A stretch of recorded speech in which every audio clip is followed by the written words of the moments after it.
തെറ്റുന്നില്ല ലാലേട്ട. ക്യാമറയ്ക്കകത്തും പുറത്തും ഉയരങ്ങളിൽ ലാലേട്ടൻ. കിരീടം കണ്ടാണ് ആദ്യം ചെറുപ്പത്തിൽ ഭ്രമം കയറിയത്. കൈവിരൽ തുമ്പിൽ പോലും അഭിനയം നിറച്ച വെളിച്ചത്തിൽ, കോട്ടയം തിയേറ്ററിൽ ആടുതോമയുടെ മതിയാവാത്ത ഇടിനാദത്തിൽ, ദേവാസുരത്തിലെ മേൽക്കോയ്മയിൽ, ഭ്രമരത്തിലെ രൂപമാറ്റത്തിൽ, ആളുകൾക്കുള്ളിൽ കന്മതത്തിൽ, തന്മാത്രയിൽ എന്നുവേണ്ട ഭാവപ്പകർച്ചയുടെ ഓരോ കോണിൽ ഞങ്ങൾ സാഗരം നീന്തി അങ്ങയെ കണ്ടുകൊണ്ടിരുന്നു.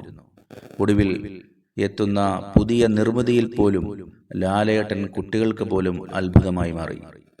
നിത്യാഭ്യാസം ഒന്നുമില്ലാതെ ഡാൻസ് ചെയ്തും സമയം തെറ്റാത്ത പഞ്ചും നിമിഷവേഗം മാറുന്ന മുഖവും മലയാളത്തിന് അപ്പുറം ഇപ്പോൾ ഉയർന്നു പറക്കുന്നു.